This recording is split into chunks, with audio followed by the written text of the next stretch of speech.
Mr. Speaker, sir, I beg to move that Parliament approve the financial policy of the government for the financial year 1st April 2024 to 31st March 2025. Sir, the past year has not been easy. The international environment was troubled. The global economy was subdued. Our own economy grew by a modest 1.1%, avoiding a recession. I know that many households are feeling the pressure of higher living costs. Fortunately, we had some unexpected revenue upside from our strong economic rebound in the preceding 2 years. And this is why the government was able to enhance its assistance measures to relieve the burden on households. For 2024, the outlook is mixed. Growth in the major economies on the whole is expected to remain resilient. But geopolitical risks continue to loom large. Wars are raging in Europe and the Middle East. These conflicts can escalate dangerously, leading to disruptions in global energy markets and supply chains. Fortunately, there are some upsides. Global inflationary pressures are expected to recede further. This may provide some room for the major central banks to adopt more accommodative stances, which can help to ease financial conditions and support demand. The global electronics industry is expected to recover. This will bolster the growth of many regional economies, including our key trading partners. Meanwhile, Asia continues to be a key driver of global growth, with a wider spread of opportunities across the region, not just in China, but also in India and many parts of Southeast Asia. Overall, we are cautiously optimistic that 2024 will be a better year. Besides lower inflation, we expect higher GDP growth at 1 to 3%. But there is considerable uncertainty in the outlook, and the risks are tilted to the downside. The international environment has darkened dramatically. The post-Cold War era that began in the early 90s and fostered 3 decades of peace and stability is over. We are now in a new era of conflict and confrontation, and there is no turning back. What can we expect in this new world? It will be more violent. We already see a growing zone of impunity involving armed conflict and terrorism that cannot be easily resolved by the global community. It will be more fragmented because the major powers are prioritizing national security over economic interdependence, and the traditional modes of cooperation are breaking down. It will be messier and more unpredictable because there will be diminished willingness and capacity to tackle global issues, be it responding to future pandemics or tackling climate change. These are the stark realities before us. For some time to come, Singapore will have to operate in an external environment that will be less stable and favorable to our security and prosperity than the preceding 3 decades. That is why we embarked on the Forward Singapore exercise, to refresh our social compact, to keep our society strong and united, and to set out a roadmap for our way forward in this very troubled world. Through Forward Singapore, we aim to give more assurance to help Singaporeans navigate the uncertainties in today's world, strengthen our sense of cohesion and solidarity, and keep our society together. For as one united people, we can overcome all odds. We can turn every challenge into opportunity and every vulnerability into strength. We can build a nation that is vibrant and inclusive, fair and thriving, resilient and united.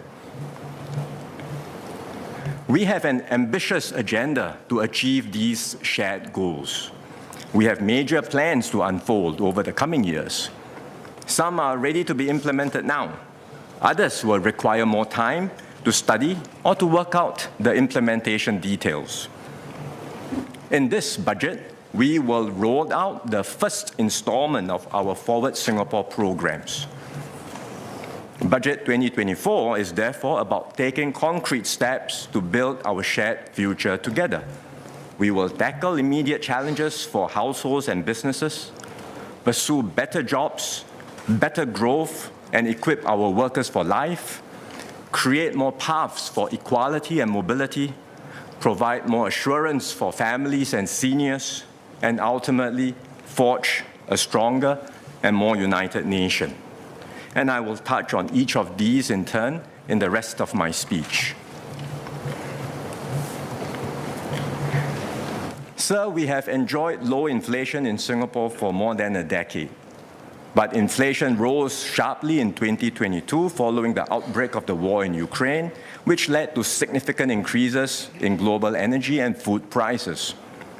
Despite the unprecedented surge in prices, we had good economic growth in 2022. So incomes that year rose faster than inflation, and Singaporeans were better off in real terms. Unfortunately, this didn't happen last year.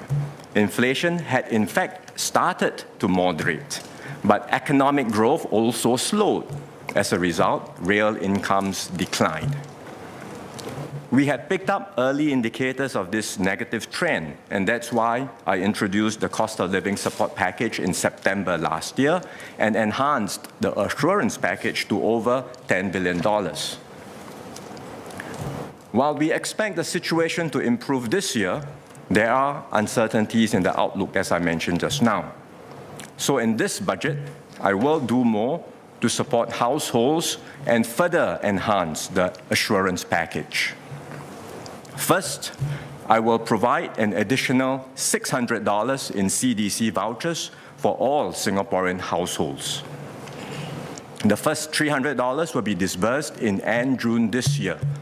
The remaining $300 will be disbursed in January next year. Second, I will provide a cost of living special payment of between $200 and $400 in cash. This will be extended to adult Singaporeans with accessible income of up to $100,000 and who do not own more than one property. Third, I will provide additional one-off USave rebates to help households cope with increases in their utility bills. In total, eligible HDB households can expect to receive 2.5 times the amount of regular USave rebates, or up to $950 in financial year 2024.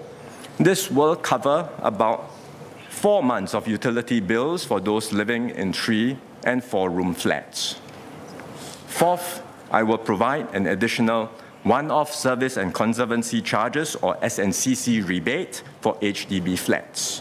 Together with the regular SNCC rebates, eligible HDB households will receive up to 4 months of such rebates in financial year 2024.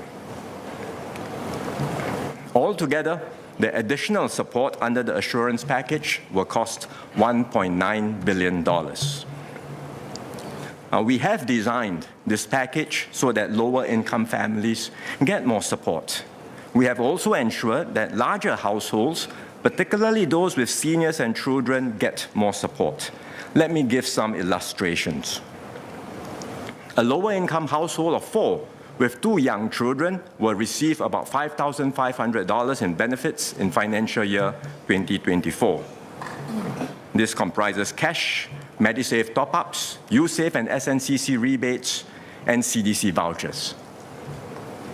A middle-income household of 4 with 2 young children will receive about $3,000 in benefits. A middle-income household with 6 persons, a larger family, including 2 seniors and 2 young children, will receive about $8,000 in benefits. Sir, these are concrete ways to help Singaporeans tackle cost of living pressures. Let me assure everyone, we will always have your backs.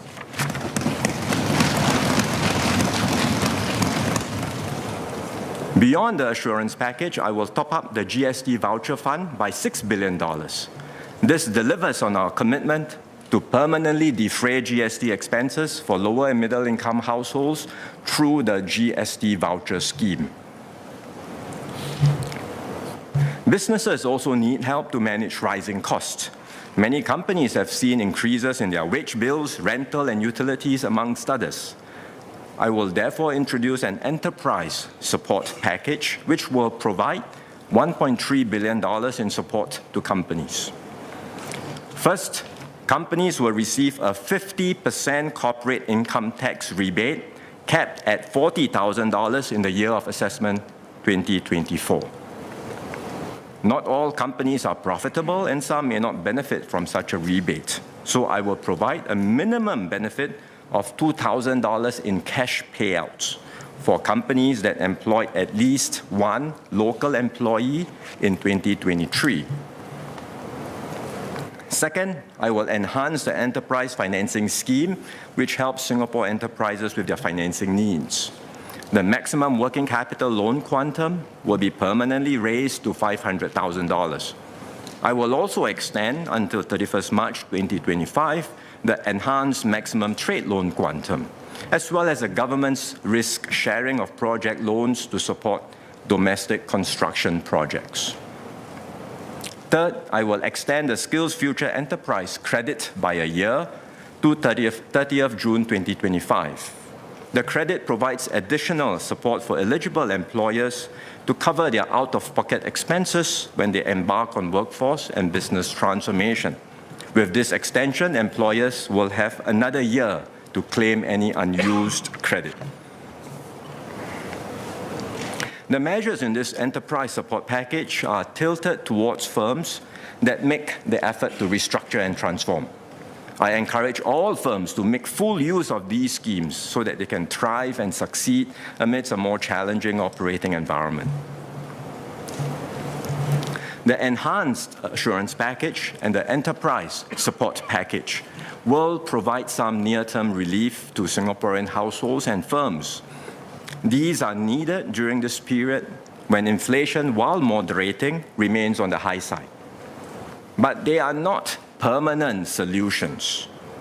In the longer term, the best way to deal with inflation is to ensure that our firms and workers are more productive and that real incomes continue to rise sustainably.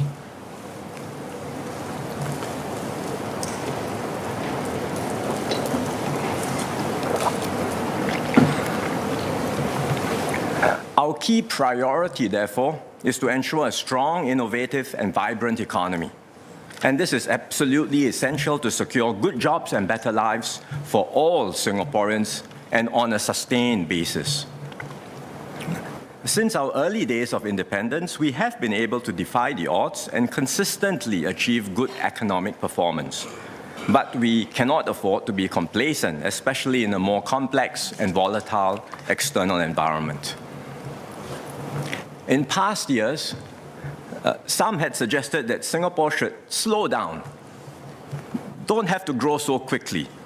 Indeed, that happened last year. Our economy grew by just about 1%. But if we were to experience similarly slow growth for several years in a row, we will be in trouble. We will have no chance of improving our collective well-being. Singaporeans' living standards will be dented. We will not be able to afford the social services we need, and in the end, lower-income workers and families will be hit the hardest. We therefore make no apology for pursuing growth. To be clear, we are not going for growth at all costs. There is a limit to how fast we can grow due to the tighter constraints we face in land, labor, and carbon. But by focusing on productivity and innovation, we can push the frontier and grow at an average of about 2 to 3% each year over the next decade. Now, this is an ambitious goal given our stage of economic development, but we must aim high so that Singapore keeps moving forward and our people continue to enjoy more opportunities and a better quality of life. A crucial enabler for growth is our ability to attract high-quality and high-value investments to Singapore, because such projects bring the latest know-how and capabilities and create good jobs for Singaporeans. So far, our investment pipeline has been healthy. Despite a challenging external environment last year, EDB exceeded its targets and brought in investments which are expected to create over 20,000 new jobs. But the competition for investments is getting tougher. Governments around the world are rolling out vast subsidies to attract investments, especially in strategic industries. For example, in November last year, Japan announced that it would allocate 2 trillion yen, or about $18 billion, to support its semiconductor industry. We cannot afford to engage in a bidding war with the major economies, but neither should we stand still and just do nothing. We will therefore enhance our investment promotion toolkit by introducing a new refundable investment credit. This is a tax credit with a refundable cash feature. It will support high-value and substantive economic activities, including the setting up or expansion of manufacturing facilities, new innovation and R&D activities, as well as activities in support of the green transition. Essentially, this new tax credit will help us stay competitive and attract investments from global companies with the right know-how and create good jobs for Singaporeans. To support this and other investment promotion efforts, I will top up the National Productivity Fund by $2 billion. Besides anchoring new investments, we must build on our existing strengths and upgrade the sectors where we have competitive advantages. These advantages did not come about by chance. They are the result of many decades of hard work to restructure and to upgrade our economy. We didn't just keep costs competitive, we also enhanced our capabilities, moved up the value chain, so as to justify the higher premiums for operating out of Singapore. And we are pressing on with these restructuring efforts through the industry transformation maps. Take semiconductors as one example. Singapore is not the cheapest location worldwide, but we have many things going for us: our excellent connectivity, our reliability and stable business environment, and also a critical mass of leading companies based here. And they operate across the value chain, from design to wafer fabrication to assembly and testing. The companies here do not produce cutting-edge 3-nanometer chips, which you read about in the media these days. But they have carved out a niche in other types of chips, like specialty chips and NAND flash memory chips. These are critical enablers of automation, 5G, electric vehicles, and they are in high demand. And that's how this little red dot can be a key node in the semiconductor supply chain. We account on our own for more than 10% of the global semiconductor market and 20% of semiconductor equipment in the world. Likewise, in finance, we are a leading center in Asia, supporting businesses from all over the world. And during this period of global uncertainty, we have been able to distinguish ourselves as a stable and trusted financial center. The major financial institutions are keen to do more out of Singapore, and we are seeing a continued inflow of investments, capital, and talent. So whether in advanced manufacturing or high-end services, the strengths we have today are not easily replicated by others. But the global competitive landscape is ever-changing, and other countries, you can be sure, are seeking to overtake us. And so in this budget, I will set aside resources to reinforce our competitive lead. I will top up the Financial Sector Development Fund by $2 billion. This will give MAS more resources to take full advantage of current opportunities and extend our lead in the financial services sector. Not just to do more in the core areas of banking, capital markets, asset management, and insurance, but also to build capabilities in new areas like fintech, as well as green and transition finance. I will set aside more funds for R&D, research and development, because this is how we push the frontiers of innovation across the entire economy. In 2020, we launched the Research, Innovation and Enterprise 2025, or RIE 2025 plan, with a commitment of $25 billion. I will invest a further $3 billion in RIE 2025. This will sustain our investments in research, innovation, and enterprise at about 1% of GDP. And the additional resources will go towards research and related investments in national priorities like advanced manufacturing, sustainability, the digital economy, and healthcare. Our investments in R&D will take some time to translate into concrete outcomes, but we must take a long-term view. For these investments help to develop a critical mass of capabilities, ideas, and talent. They enable us to sharpen our competitive edge globally as a knowledge-based and innovation-driven economy. Besides a steady commitment to R&D, we also need to harness the full power of technology across our key sectors. One critical emerging technology is artificial intelligence. AI is not just about ChatGPT or large language models. It is a general-purpose technology, like electricity, the internal combustion engine, the computer, or the internet. It has the potential to transform a wide range of industries and to enhance productivity across many existing processes, from drug discovery to organizing warehouses or driving vehicles. Singapore is already recognized as a serious player in AI development. We aim to go further, to build new peaks of excellence and crowd in private sector investments. We have set out the plans to do so in the National AI Strategy 2.0. To support this strategy and further catalyze AI activities, I will invest more than $1 billion over the next 5 years into AI compute, talent, and industry development.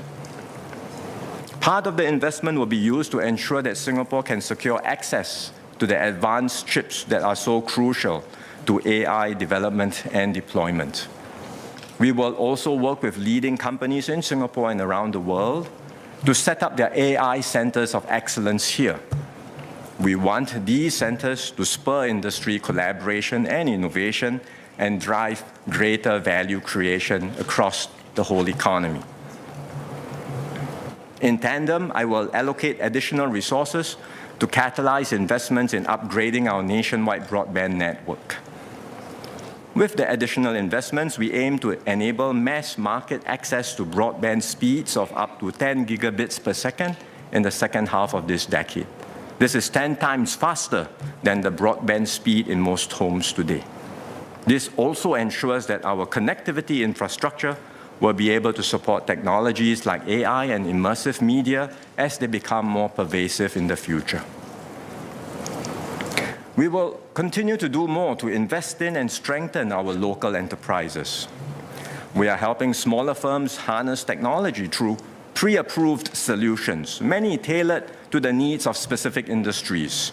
And this enables the SMEs to plug and play and quickly achieve greater efficiencies and productivity gains. As companies grow, their needs become more complex, especially as they go overseas. We are providing more customized support to help these companies scale up, and we will continue with these efforts. One way for our companies to level up quickly is to partner with the multinational enterprises, or the MNEs, that are based here. The MNEs set high requirements and standards for firms that wish to partner or supply them. We cannot force MNEs to choose only local suppliers, but we can and we will help Singapore enterprises to meet the high standards and to form win-win partnerships with MNEs. Let me share an example from the aerospace industry. Aerospace parts must meet stringent manufacturing and safety requirements. So aerospace manufacturers like Rolls-Royce are highly selective in who they choose as partners. ZinCode, a local company, was supported by the Smart Manufacturing Joint Lab. This is a collaboration between A-Star, Rolls-Royce, and Singapore Aero Engine Services Private Limited. And the company was supported by this lab to improve its image processing capabilities. As a result, it qualified as one of the approved partners for inspection work at the Rolls-Royce manufacturing facility here in Singapore. ZinCode has now successfully captured new opportunities from other companies in the aerospace sector and benefited from an increase in sales. We want to help more companies like ZinCode raise their capabilities and win new opportunities. Today, we have the Partnerships for Capability Transformation, or PACT scheme. This supports collaborations between larger companies and SMEs in the areas of supplier development and co-innovation. I will enhance PACT to support partnerships in more areas, including capability training, internationalization, and corporate venturing. With the enhanced PACT, we aim to help more of our local firms plug into global supply chains, compete in markets abroad, and grow to become industry leaders in their own right. For firms to be competitive, they also need to embrace sustainability. SMEs today sometimes still treat sustainability as an additional imposition and cost. But going green can be a competitive advantage because the MNEs are already looking to reduce their carbon footprint, and they expect their suppliers to do the same. In other words, to play in the MNE value chain, our own companies must be sustainability ready. I will therefore extend the enhanced support for green loans under the Enterprise Financing Scheme and expand its scope to help more of our SMEs adopt green solutions. I will also enhance the energy efficiency grant. This was introduced in 2022 for companies in the food services, food manufacturing, and retail sectors. I will extend the grant to more sectors, including manufacturing, construction, maritime, and data centers and their users. Beyond pre-approved energy-efficient solutions supported under the grant, we will provide additional support for companies with more ambitious plans to reduce their emissions. The Minister for Trade and Industry will elaborate on this and other sustainability-related measures at the Committee of Supply. We are taking concrete steps to keep our economy competitive and vibrant and to help our enterprises seize new opportunities. We will do whatever it takes to secure our place as one of the leading economic hubs in the world, known for our innovation, dynamism, and deep capabilities, with good jobs and opportunities for our people.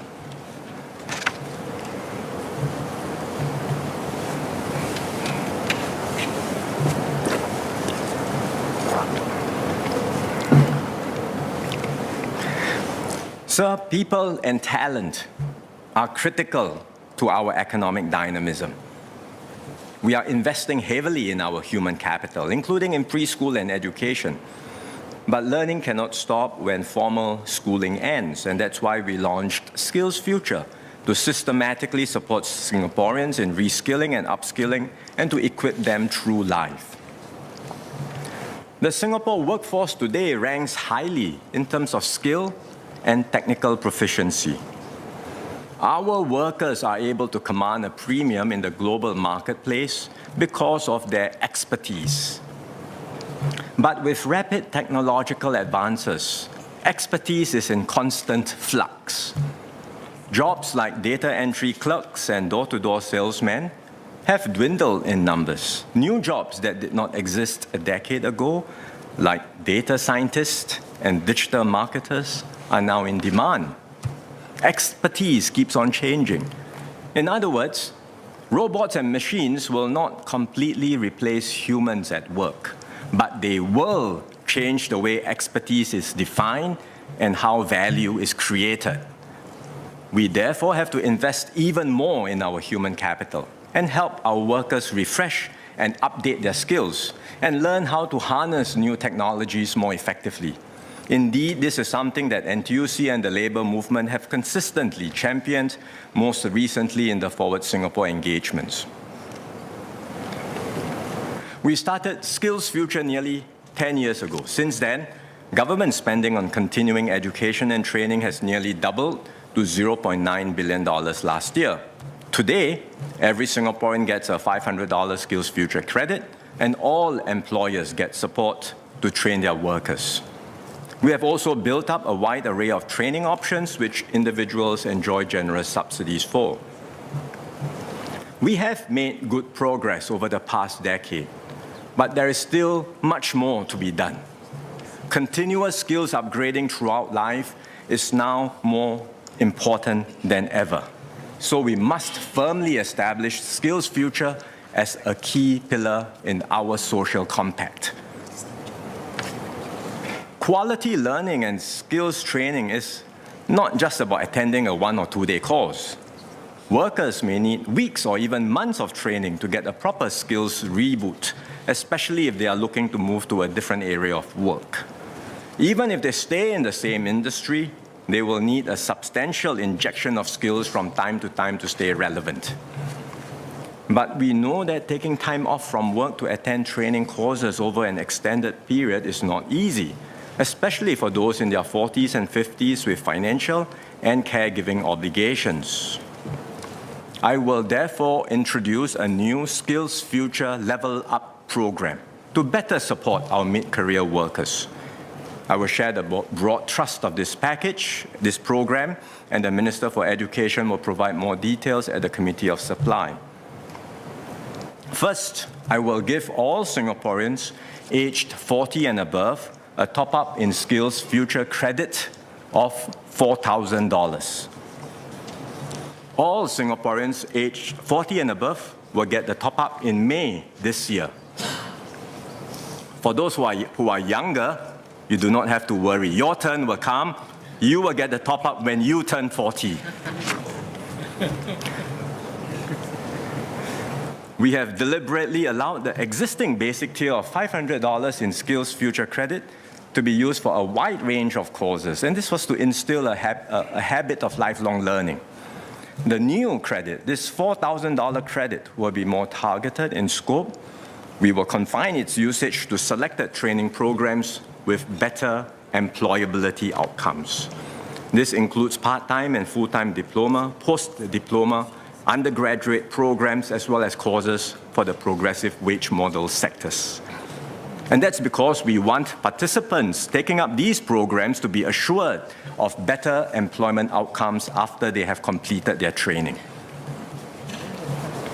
Second, to provide more reskilling options, I will provide subsidies to all Singaporeans aged 40 and above to pursue another full-time diploma at our polytechnics, ITE, and arts institutions from academic year 2025 onwards. In other words, we will give every Singaporean another bite of the education subsidy.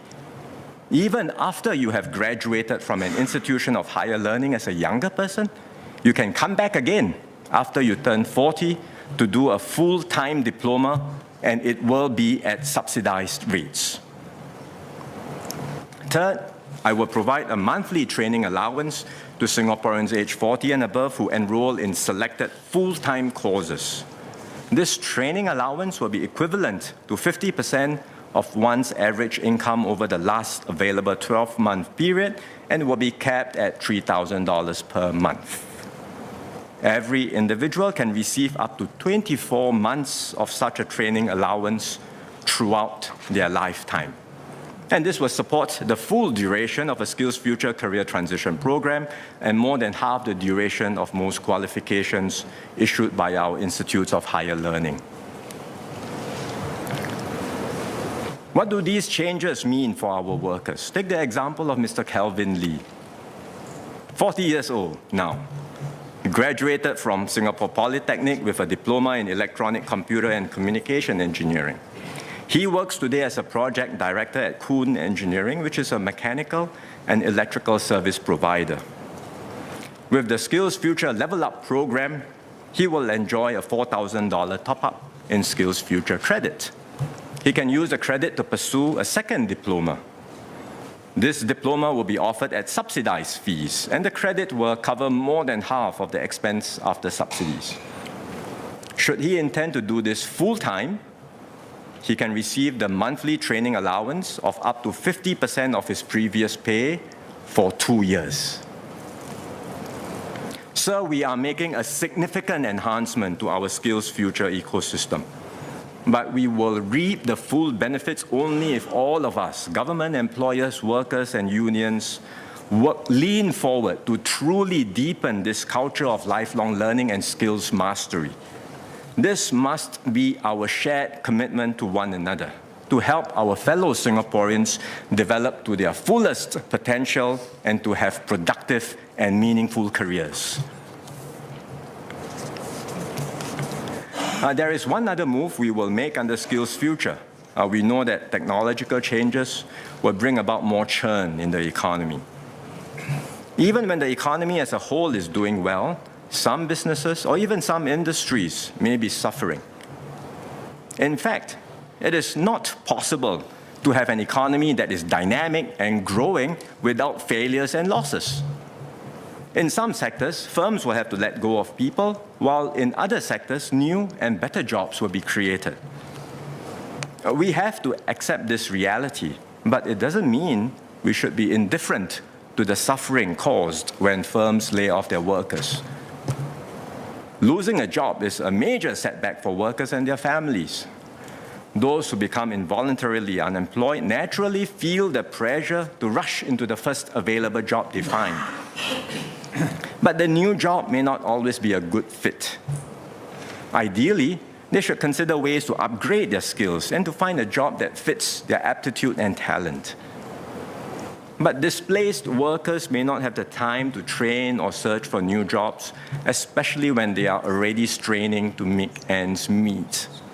Therefore, we will do more to support this group of workers.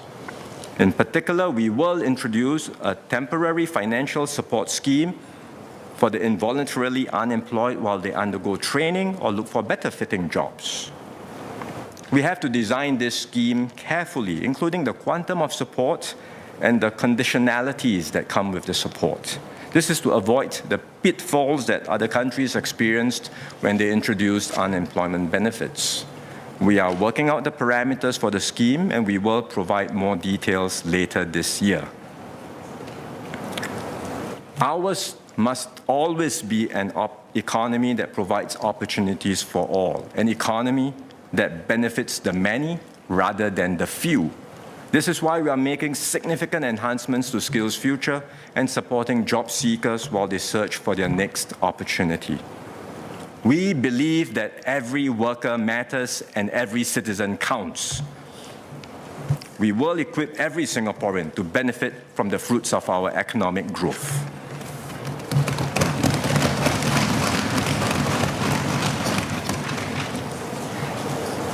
In many developed countries, rising inequality and slowing mobility have fractured cohesion and deeply divided their peoples.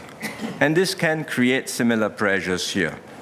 Indeed, we embarked on the Forward Singapore exercise because we do not want to succumb to the kind of harsh inequality we see in so many parts of the world. By creating more paths towards equality and mobility, we also put ourselves in a better position for continued growth. In other words, a strong economy and a strong society reinforce each other. But tackling inequality is often easier said than done. Ideas on how to do so are frequently replete with unintended consequences. Simple handouts and blunt measures do not solve poverty. This is why Singapore has continually paved our own way since the beginning.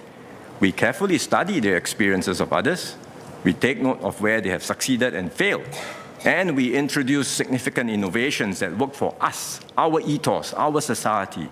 This is the Singapore way. Over the last decade, we have made progress in uplifting lower wage workers and reducing disparities in wages. Our income inequality, as measured by the Gini coefficient, has declined to its lowest level over 2 decades. Workfare and progressive wages are our key strategies to uplift our lower wage workers. These strategies are working. I will make several adjustments to ensure they continue to deliver results. First, I will enhance the workfare income supplement scheme from next year. I will raise the qualifying income cap from $2,500 to $3,000. This ensures that we continue to cover lower wage workers even as their wages grow. I will also raise workfare payouts. Lower wage senior workers will qualify for a maximum annual payout of $4,900, up from $4,200 today. Second, I will raise the local qualifying salary, or the LQS. All local employees at companies that hire foreign workers must be paid the LQS. The LQS for full-time workers will be raised from $1,400 to $1,600 from this year. The minimum hourly rate will be increased from $9 to $10.50 per hour. This increase ensures we keep pace with wage growth. Third, I will provide more support for employers who raise the wages of their lower wage workers. In 2022, I introduced the Progressive Wage Credit Scheme, or the PWCS, where the government co-funds the wage increase of lower wage workers with employers. I know employers are concerned about rising business costs in today's economy, so the government will do its part to help. I will raise the co-funding levels for this year from a maximum of 30% to a maximum of 50%. I will also raise the PWCS wage ceiling from $2,500 to $3,000 in 2025, in tandem with the increase in the qualifying income cap for workfare. And to provide for these enhancements, I will top up the PWCS fund by $1 billion. Besides uplifting lower wage workers, we also want to improve wages across different professions. There will always be differences in wages in any society, but too large a gap creates unhealthy levels of anxiety and stress. Parents and children may get caught up in an education arms race, or may feel pressure to prioritize careers only in a few traditional fields instead of focusing on their individual strengths and talents. In fact, the vast majority of Singaporeans in the Forward Singapore engagements welcome broader definitions of success. We want more diverse pathways so that every individual can strive to be the best possible version of themselves. This also means we must accord greater value to those who are skilled in technical hands-on abilities, as well as those with the social and empathetic traits to excel in service jobs. In particular, the wages and career prospects of our ITE graduates should not be too far below their polytechnic and university-going peers. I recently met some ITE graduates. I was inspired by their personal stories and their enthusiasm to deepen the skills they have acquired at ITE. One of them, Matthew Francis Tanaraju, graduated from ITE in 2021 with a higher NITEC in mechatronics. He is now pursuing a diploma in mechatronics at Temasek Polytechnic and honing his skills in automation and robotics. These experiences have equipped him with confidence to pursue his aspirations in engineering, and he will be representing Singapore at the World Skills Competition later this year in France, and we wish him the very best. We want to encourage and support more young ITE graduates in their upskilling efforts so they can excel in the profession they have trained in and get themselves on a better career and wage trajectory. I will therefore provide more support for ITE graduates aged 30 and below through a new ITE Progression Award. There are two parts to the award. First, I will provide a $5,000 top-up to the post-secondary education accounts of ITE graduates when they enroll in the diploma program. This will help to offset the cost of obtaining a diploma. Second, when these students attain their diplomas, I will provide a further $10,000 top-up to their CPF ordinary accounts. This will give them a head start in purchasing a home or saving for retirement. Sir, this new award is a significant investment in our ITE graduates. It represents our continuing commitment to uplift them and to better equip them in their journey of lifelong learning.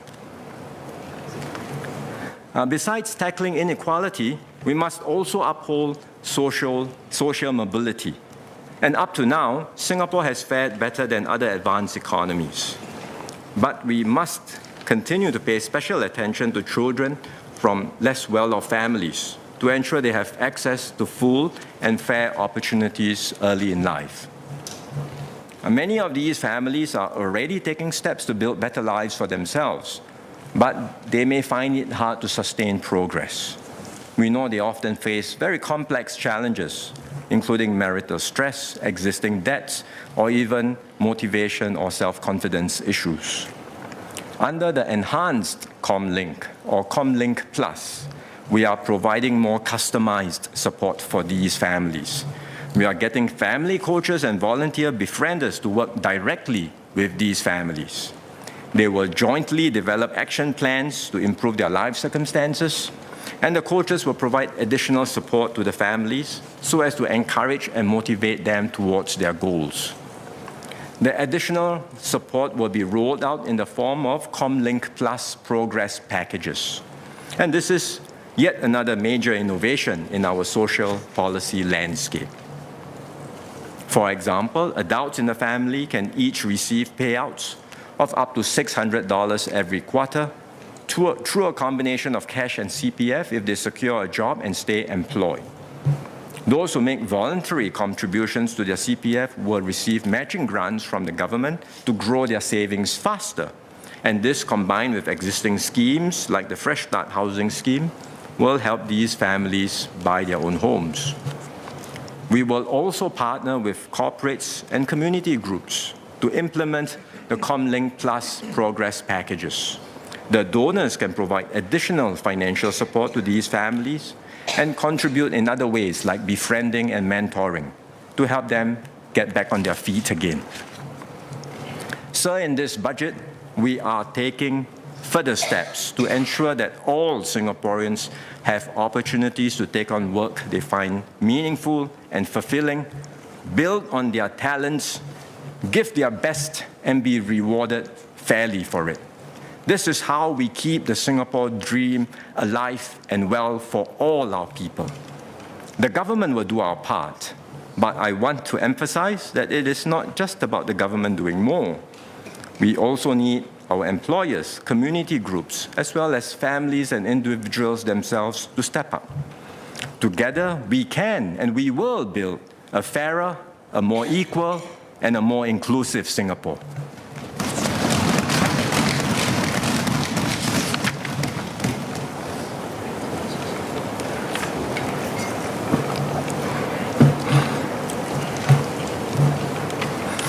Next, let me touch on our plans to build a Singapore made for families, an endearing home for all of us to sink roots, grow up, and grow old in. Families are the bedrock of our society, and we will support their needs at every stage of life. Let me start with support for our children to give them a strong foundation in life. We will continue to take steps to improve preschool affordability. At government-supported preschools, we extend generous subsidies so that out-of-pocket expenses are kept affordable. We will lower the fees further so that full-day preschool expenses for dual-income families will be comparable to those of primary school and after-school student care. We will do so in 2 stages. I will reduce monthly childcare fee caps in government-supported preschools in 2025 to $640 for anchor operators and $680 for partner operators. This is before the childcare subsidies which all families benefit from.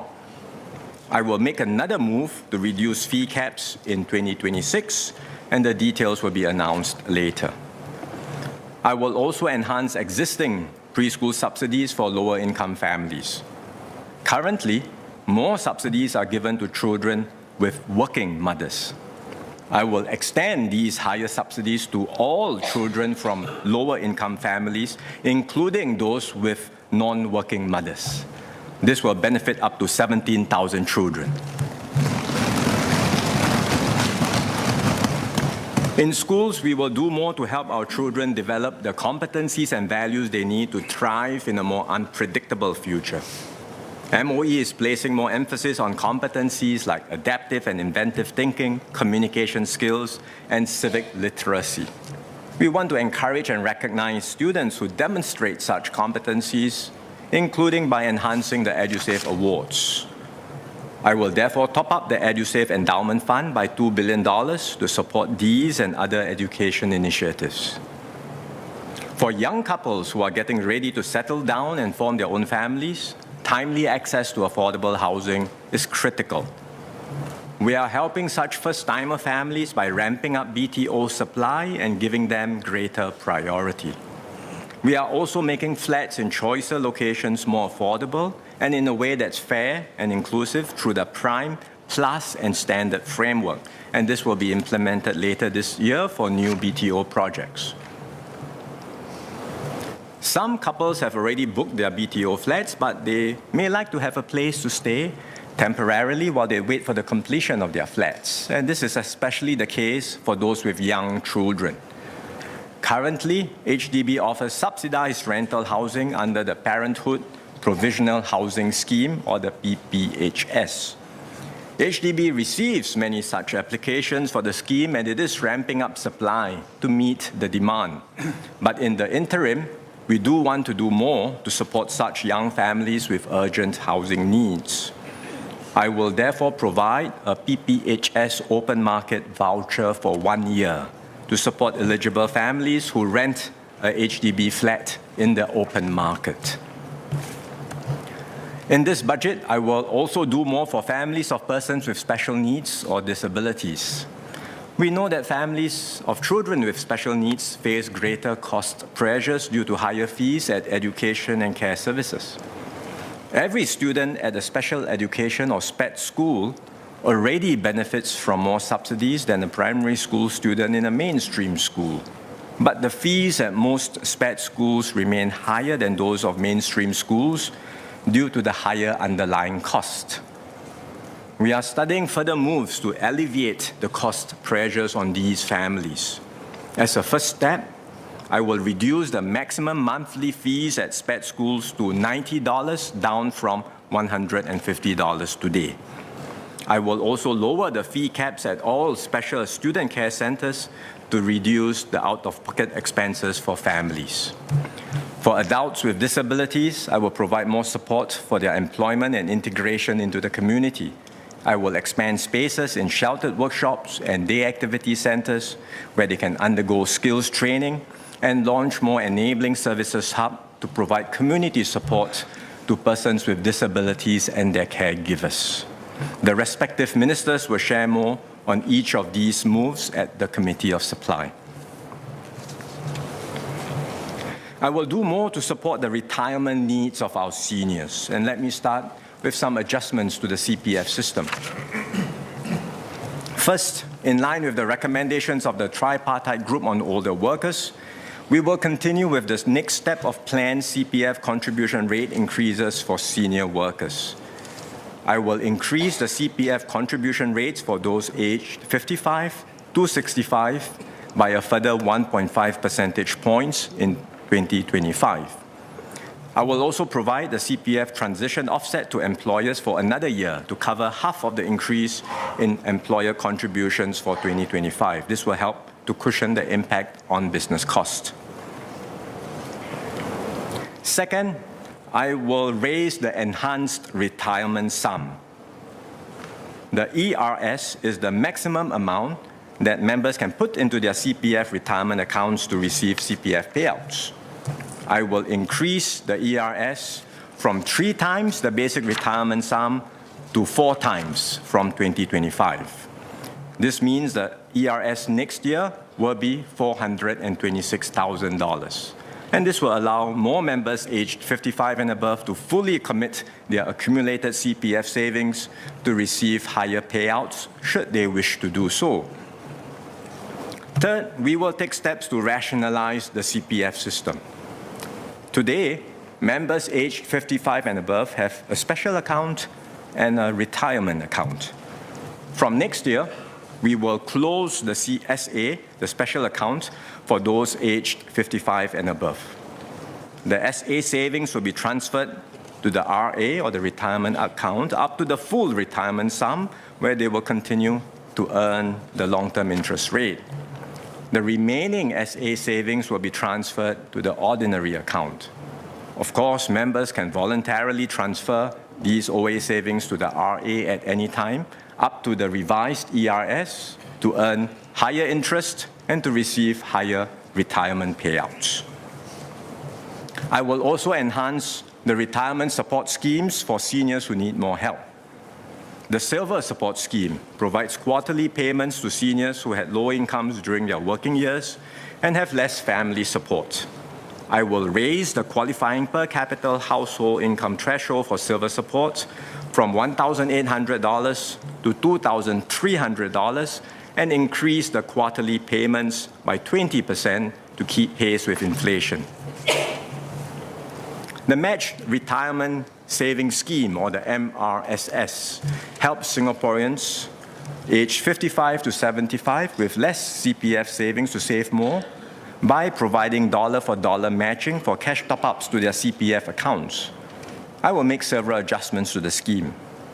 I will extend the MRSS to those above the age of 70. This will enable more Singaporeans to meet their retirement needs with the help from their families, employers, and the community. I will increase the annual matching cap from $600 to $2,000 and set a lifetime matching cap of $20,000. Currently, we provide a tax relief to encourage Singaporeans to top up their CPF. But the matching grant is already a significant benefit extended by the government. So we will remove the tax relief for the cash top-ups that attract the matching grant. These changes to the Silver Support Scheme and the MRSS will take effect from 2025.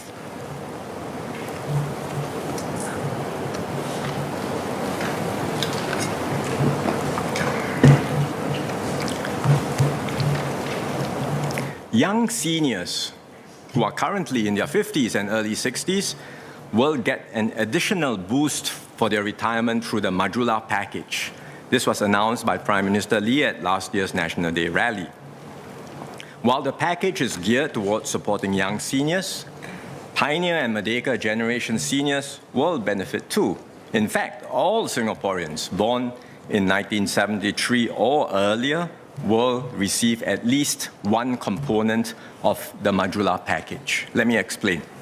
First, I will provide an earn and save bonus to help seniors earning up to $6,000 per month accumulate more retirement savings.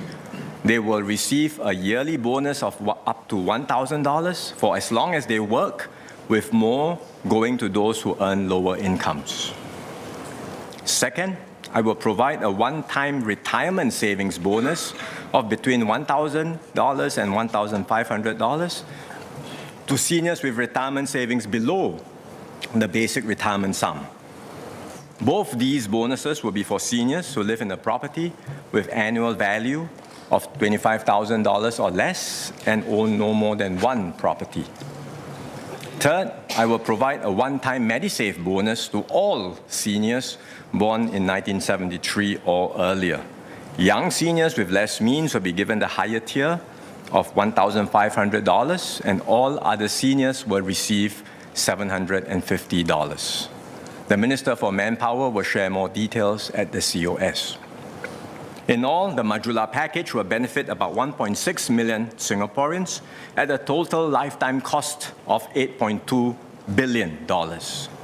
To honor this commitment without burdening future generations, I will set aside $7.5 billion in a new fund, the Majula Package Fund. and this will be sufficient to cover the lifetime cost of the package after accounting for investment income of the fund.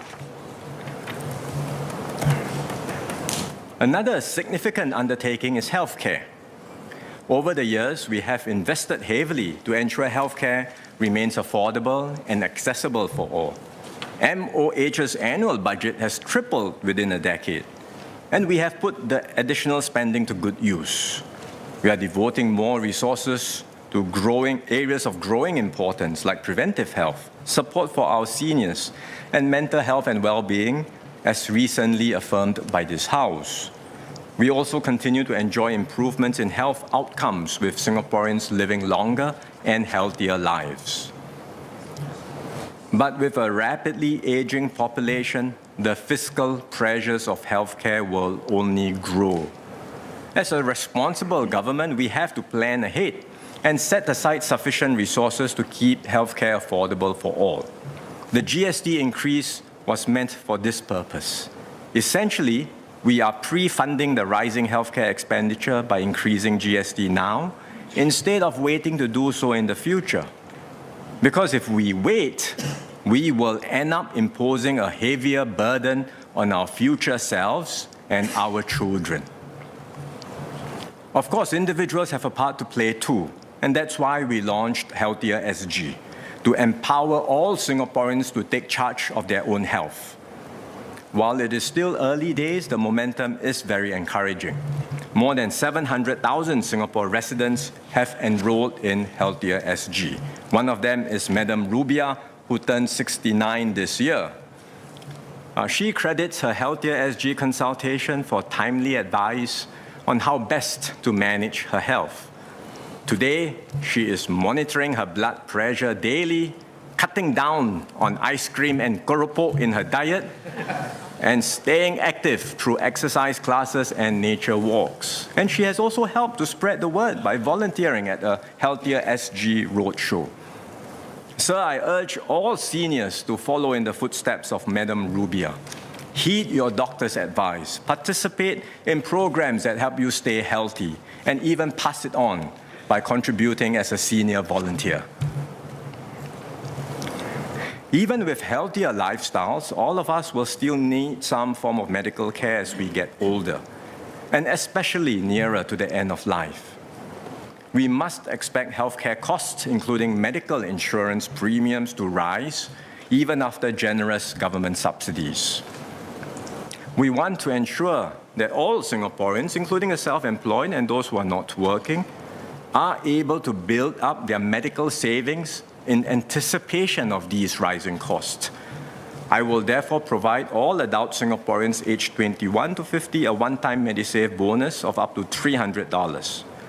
This will benefit about 1.4 million Singaporeans and help them to cover their smaller medical bills and insurance premiums.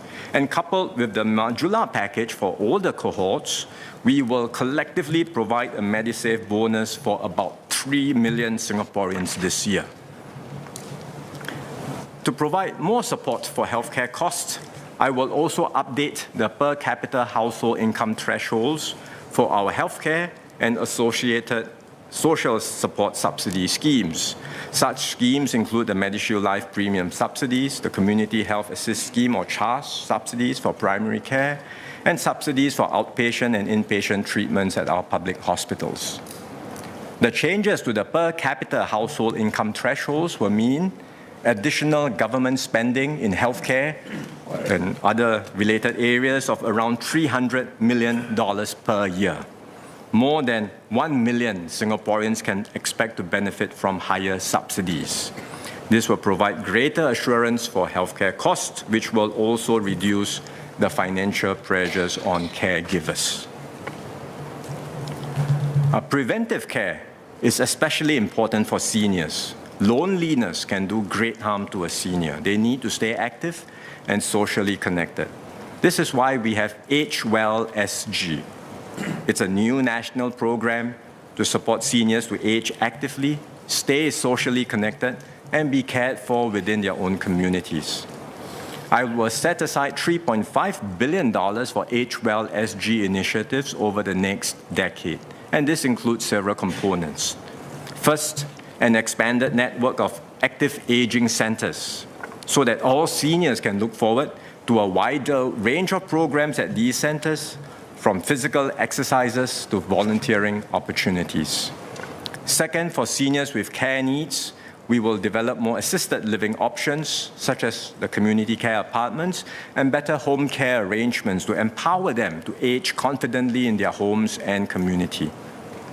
Third, silver updates to our residential estates to enable seniors to live more independently and safely in the community. And this will cover amenities like therapeutic gardens and barrier-free ramps, and senior-friendly home fittings like wider toilet entrances and shower seats. Fourth, improvements to our commuter infrastructure for seniors' mobility and safety. This means more sheltered linkways, bus stops with senior-friendly features, as well as safer and more pedestrian-friendly roads. Sir, when you combine all of these efforts, the suite of investments we are making in education, housing, retirement, and healthcare, they speak to our steadfast commitment to address the needs of our families and seniors through every stage of life. Through these investments, we will provide more assurance to all Singaporeans to set minds at ease, improve lives and well-being, and ensure Singapore remains home truly for all of us.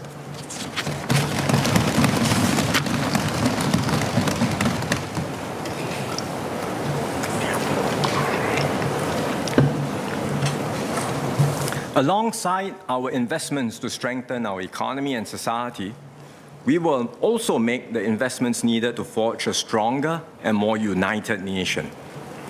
We will safeguard what makes Singapore special and resilient, our commitment to take care of and defend one another, sustain the trust we have in each other and our institutions, and build our strong sense of national pride and identity. Since independence, we have invested steadily to safeguard our peace and security. Over the last 2 decades, we have allocated around 3 to 4% of our GDP annually to MINDEF's budget. At the same time, over the past decade, our spending on domestic security has doubled to more than $8 billion, or about 1.3% of our GDP.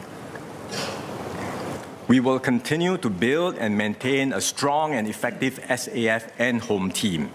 We will invest in them, upgrade their capabilities year by year to protect ourselves from potential aggressors and security threats.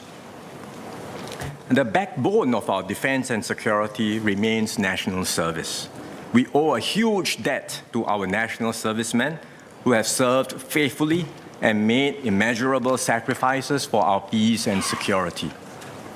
I will therefore provide $200 in the form of LifeSG credits to all past and present national servicemen, including those enlisting this year. It is a small gesture, but when you add it all up, it will cost us $240 million and benefit 1.2 million national servicemen. I hope this will go some way in expressing our appreciation and gratitude to our national servicemen, as well as their families, for all that they have done and will continue to do for our country.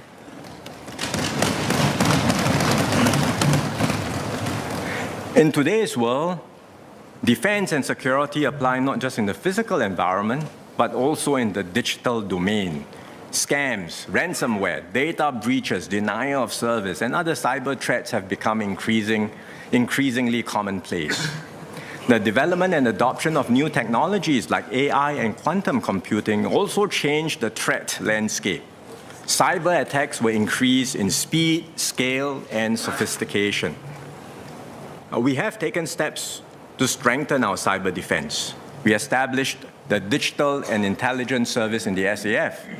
We will establish a new National Cybersecurity Command Center at the Punggol Digital District to better coordinate cyber defense operations, improve collaboration with industry and academia, and spur innovation in cybersecurity.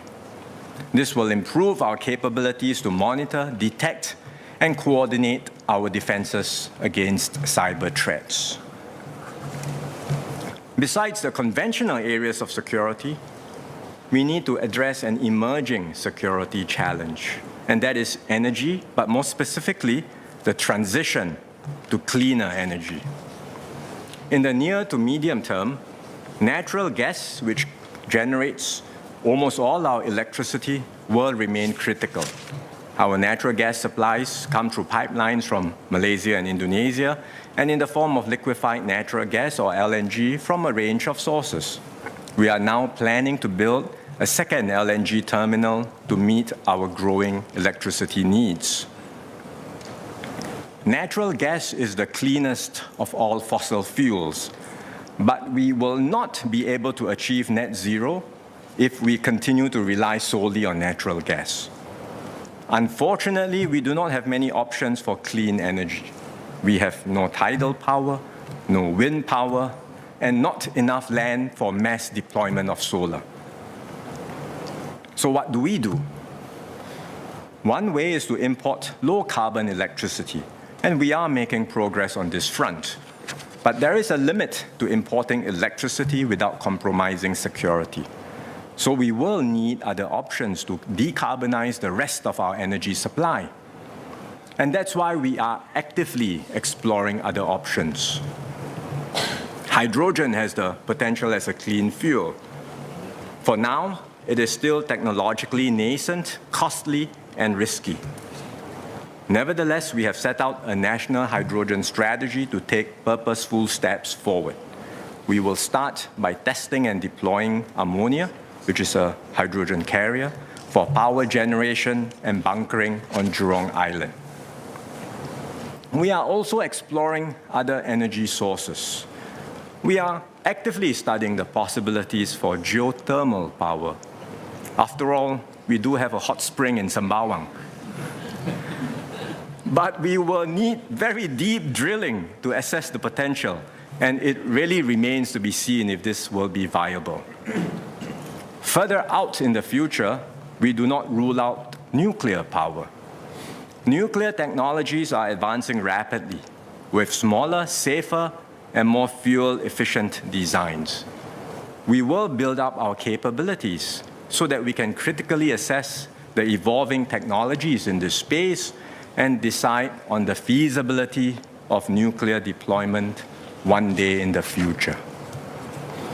And there is considerable uncertainty as to how all these energy pathways will work out. What is clear, however, is that significant effort and costs will be needed to transit from a system powered almost entirely by natural gas today to one powered largely by clean energy. We say this is an energy transition. Transition sounds like a rather innocuous word, but the scale of this so-called transition is massive, and we will need to get it done over the next 2 decades or so, which is not a lot of time when you think about the enormity of the task. For example, to import low-carbon electricity, we will need to invest in submarine cables and upgrade our existing power grid. Or if we decide to scale up the use of hydrogen, we will need to put in place new infrastructure for generation, storage, and delivery. All of these investments are costly. They cannot be done by the private sector alone and will likely need some catalytic funding from the government. I will therefore set up a future energy fund with an initial injection of $5 billion. This will give us the confidence to invest in good time, put us in a better position to move quickly on critical infrastructure, and enhance our security in clean energy. The resilience of our nation, of course, is not just measured by what we spend or by our infrastructure or hardware. Rather, our true resilience lies within, in the strong bonds Singaporeans have forged amongst ourselves, and in our collective willingness to take care of one another. Every Singaporean man, woman, and child knows that he or she belongs to this island nation. Everyone has a place in our society. Each has a role to play in our unfolding Singapore story. That is the essence of total defense, which we commemorated for the 40th time yesterday. We nurture these bonds between Singaporeans by strengthening our culture of giving. There are many who have done well in Singapore and they want to give back, but they may not know how or where to start. We will do more to help these donors better appreciate the needs of our society and advise them on how to more effectively direct their resources, financial or non-financial, to support lower income families. This effort will be led by the Community Foundation of Singapore in partnership with MSF and the Community Chest. In the same spirit, we want to encourage charities to work together, to uplift each other and better meet the needs of their beneficiaries. I will do so by extending the Charities Capability Fund Collaboration Grant for 3 years, till end financial year 2026. This will support collaborative projects amongst charities to enhance their governance, efficiency, and capabilities. Doing good also extends beyond our shores. Many Singaporeans readily step forward to support those affected by humanitarian crises overseas. We saw this in the relief efforts following the devastating earthquake in Turkey and Syria last year, and also in the generous donations in response to the human tragedy arising from the Israel-Hamas conflict. To encourage Singaporeans to support those in need overseas, I will introduce an overseas humanitarian assistance tax deduction scheme. This will provide 100% tax deductions for cash donations made towards overseas emergency humanitarian assistance causes through designated charities. This will run for 4 years as a pilot scheme.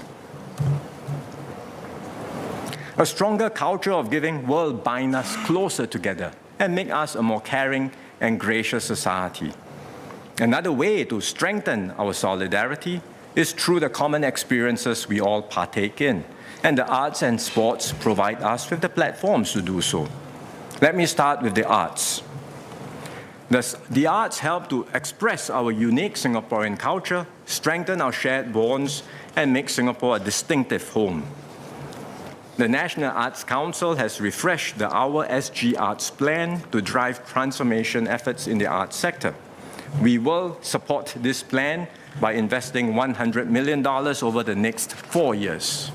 As part of this plan, we aim to make the arts more accessible to all Singaporeans. We will unlock more opportunities and touch points for our artists to infuse the arts everywhere in our city and our communities. The additional investments will also strengthen the foundation for a more vibrant arts industry. NAC will support arts groups to develop and showcase their diverse arts offerings, as well as to strengthen our talent pool. Self-employed artists will also benefit from more development opportunities to broaden and deepen their skills. Apart from the arts, there are few endeavors that can rally the country and ignite the Singapore spirit like sports. From the grassroots to the global stage, from community participation to high performance, sports bring Singaporeans from all walks of life together. At the grassroots level, we will enable more Singaporeans to participate in sports by continuing to support the Sports Facilities Master Plan. With this, Singaporeans can look forward to new and rejuvenated sports centres in Toa Payoh, Punggol, and Clementi, as well as more sports and recreational facilities in our neighbourhoods. Many Singaporeans want to support our national athletes, and we will provide them with more platforms to do so. We will anchor more major sports events in Singapore so that our athletes can compete in top-tier competitions against the world's best on home ground. And this will also allow more Singaporeans to cheer for Team Singapore. We now have the One Team Singapore Fund, which provides dollar-for-dollar matching for donations towards Team Singapore athletes. I will provide a $20 million top-up for the One Team Singapore Fund and extend it till end financial year 2027. In addition, I will broaden the scope of donations eligible for matching to cover athletes in emerging sports like pickleball, tchoukball, and powerlifting. I will also include Sport Cares, which provides opportunities for vulnerable children and youth, persons with disabilities, and seniors to participate in sporting programs. The Minister for Culture, Community and Youth will share more about our arts and sports initiatives at the COS. Sir, everywhere in the world, we see societies becoming increasingly divided and nations becoming more and more fragile. Economic growth or social transfers alone cannot guarantee that we succeed. This budget therefore invests in our national resilience, from ensuring the effectiveness of our military and domestic security to safeguarding our energy security and building a stronger national identity. These will shield us from external threats and the forces that threaten to pull us apart. Only then can we be confident that Singapore will endure.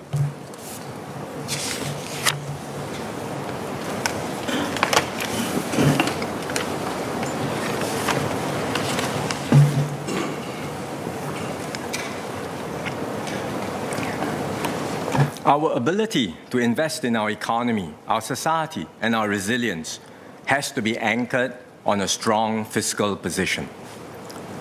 Fiscal responsibility has always been a key part of the Singapore DNA. We spend our resources wisely and we take great care to provide for our children and our grandchildren. This is why I made major revenue moves in the last two budgets. These moves have put us on a stronger fiscal footing for the next decade, while ensuring that our overall system of public finances remains fair and progressive. This year, in light of concerns over cost of living, I will provide a personal income tax rebate of 50% for the year of assessment 2024.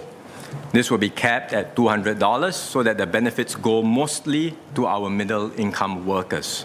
The rebate will cost the government $350 million. Currently, taxpayers may claim a range of dependent-related benefits, reliefs, if their dependents have an annual income of $4,000 or less.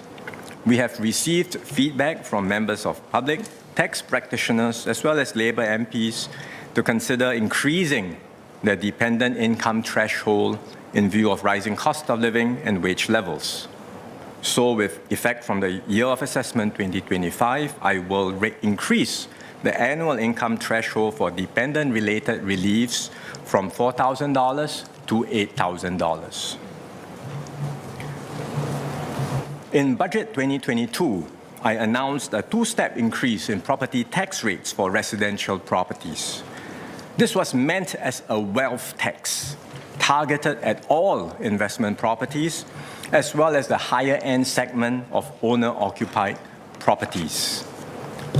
Prior to that budget announcement, market rents had been relatively flat for the preceding 5 years. But from 2022 onwards, market rents increased significantly due to the combination of strong demand and COVID-related supply constraints. As a result, the annual values, or the AVs, also increased sharply. We had originally expected the property tax changes to impact mainly the top 7% of owner-occupied residential properties. The AV increases resulted in the proportion of affected owner-occupied properties nearly doubling to 13%. In light of these market trends, I will raise all the AV bands of the owner-occupier residential property tax rates with effect from 1st January 2025. Currently, property tax is charged on the bands of AV from $8,000 to over $100,000. I will raise the lower threshold from $8,000 to $12,000 and the highest band from over $100,000 to over $140,000, and corresponding adjustments will be made to the bands in between. This will still uphold the intent of the property tax changes and ensure that those residing in higher value properties continue to pay their fair share of taxes. And the government had provided a rebate to cushion the impact of the property tax changes this year. We will continue to closely monitor the property market and will provide another rebate in 2025 if needed. We recognize that there are retirees living in higher-end residential homes who face cash flow issues when paying their property tax bills. To help them, IRAS will offer a 24-month installment plan without any interest. They can apply for this via IRAS's website or contact IRAS for more details. Next, I will adjust the additional buyer's stamp duty, or the ABSD, for the purchase of residential properties. Today, married couples with an existing residential property can enjoy an ABSD refund on their replacement private property under the ABSD concession for Singaporean married couples. To better support seniors who wish to right-size, I will extend the concession to single Singapore citizens aged 55 and above. In other words, these seniors will be able to claim a refund of ABSD paid on their replacement private property if they sell their first property within 6 months after purchasing a lower value replacement private property. And this extension will take effect from today. I will also introduce some flexibility to the ABSD regime for housing developers. Housing developers are now granted an ABSD remission provided they sell all the units in their developments within a prescribed sale timeline. But despite their best efforts, the developers sometimes face difficulties in meeting this timeline requirement. They are then subject to a full clawback of the ABSD. I will lower the ABSD clawback rate should developers sell at least 90% of each development within the prescribed sale timeline. This ensures that housing supply continues to be released promptly while providing some flexibility to the developers. The details of this change will be released in a statement later today. Next, corporate income tax. I will make significant adjustments to our tax system to take into consideration the International Base Erosion and Profit Shifting, or BEPS 2.0 initiative. To recap, BEPS comprises 2 pillars. Pillar 1 aims to reallocate taxing rights on profits to market jurisdictions. When implemented, it will result in revenue losses for Singapore. Pillar 1 has been delayed for now, and the implementation date remains unclear. Pillar 2 will introduce a global minimum effective tax rate of 15% for large M&E groups. Last budget, I announced our intention to implement Pillar 2 from 2025 and that we would monitor and adjust the timeline if needed. Since then, several jurisdictions have moved. The EU, the UK, Switzerland, Japan, and Korea are implementing Pillar 2 rules from 2024. Others like Hong Kong and Malaysia have announced their plans to do so from 2025. We will therefore move ahead with 2 components of Pillar 2 as planned. The first is the Income Inclusion Rule, or IIR. A jurisdiction that introduces this will subject the overseas profits of M&E groups parented in that jurisdiction to a minimum effective tax rate of 15%. So we will implement the IIR. In other words, M&E groups that are parented in Singapore will have to pay a minimum effective tax rate of 15% on their group's overseas profits, regardless of where they operate. The second component is the domestic top-up tax, or the DTT. This applies to the Singapore profits of M&E groups operating here. Without this tax, these M&E groups would have had to pay their parent jurisdictions the effective tax rate of 15% on their Singapore profits. Therefore, it is in our interest to implement the DTT so that we collect the tax rather than have it go somewhere else. The IIR and the DTT will take effect for businesses' financial years starting on or after 1st January 2025 and will apply to large M&E groups with global revenue of at least 750 million euros annually. There is another component of Pillar 2, the undertaxed profits rule. This is effectively a backstop, as it will allow Singapore to collect a share of the top-up tax on any M&E with operations here if any portion of its income overseas has not been subject to the minimum tax. We will consider this at a later stage. Because with the DTT and the IIR, we are already making major changes to our corporate tax regime. So we will focus on implementing these changes first and ensure a smooth rollout for the affected companies. In the short term, the implementation of Pillar 2 will provide additional revenues, but it is uncertain how much this will be or how long it will last. We may even see a reduction in our tax base should MNEs shift some of their activities to other jurisdictions in response to the new business environment. In any case, whatever additional revenues we obtain from Pillar 2 will need to be reinvested for Singapore to stay competitive in a post-BEPS world. MNEs are now re-evaluating their plans and strategies. Other governments are also enhancing and refreshing their investment promotion toolkits. And that's why we are introducing the refundable investment credit, which I mentioned earlier. We will also have to spend more to support new investments, research and innovation activities, and sustain our economic competitiveness. Overall, given the significant spending required to stay competitive at this point, I do not expect the new moves to generate net revenue gains for Singapore on a sustained basis. I will also make some further tax adjustments to ensure our tax system remains fair and competitive, and details of the tax changes are in the annex to the budget. Sir, last year, the Ministry of Finance released a set of projections of our medium-term fiscal outlook. These showed that government spending has been rising steadily over the years. Our spending in the late 2000s was around 15% of GDP. And over the span of 10 years, it has grown by 3 percentage points of GDP to around 18% of GDP. We expect spending to continue rising in this decade. Healthcare is one key driver for the increase, but there are additional spending needs fueling the increase. We will have to spend more for the major moves to decarbonize our economy, as I explained earlier. As part of Forward Singapore, we are making significant policy shifts to strengthen our social safety nets and provide more assurance to Singaporeans. I've just introduced some of these measures in this year's budget.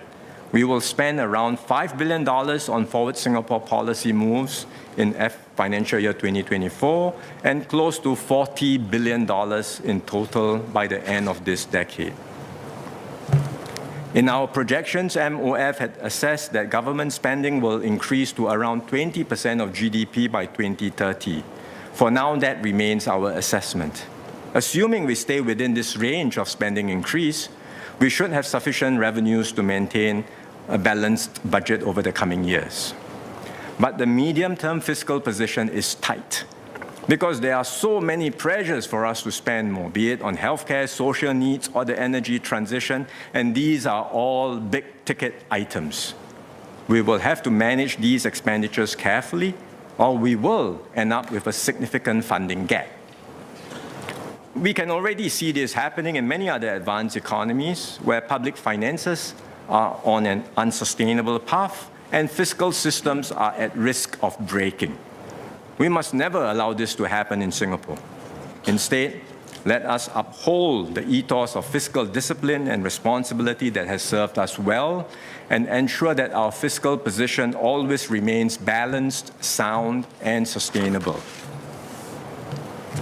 Sir, let me now summarize our fiscal position for both financial year 2023 and 2024. For financial year 2023, our revenue collections were better than expected, and this was mainly due to higher corporate income tax collections. The additional revenue will allow us to pay for new spending, including the $7.5 billion injection to the Modular Package Fund. Accounting for both our revenue upside and higher spending, we expect to end financial year 2023 with a deficit of $3.6 billion, or 0.5% of GDP. For financial year 2024, we are budgeting a small surplus of $0.8 billion, or 0.1% of GDP, which is essentially a balanced fiscal position.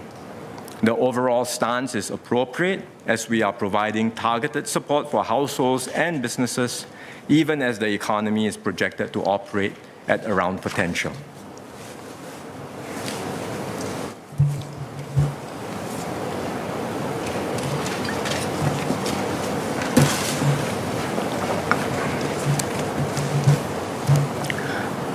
Mr. Speaker, let me conclude. We are living in a world which will become more violent, more fragmented, and more unpredictable in the years to come. We wish this were not so. We will try our best, working with others in the international community, to shape better global outcomes. But we also have to be realistic. Great catastrophes often seem unthinkable until they happen. Things may well get worse before they get better. So let us be mentally prepared and take steps now to adapt to this messy world. This is not the first time that we've found ourselves in such a situation. Since our independence, we've had to adjust to all sorts of external disruptions and shocks.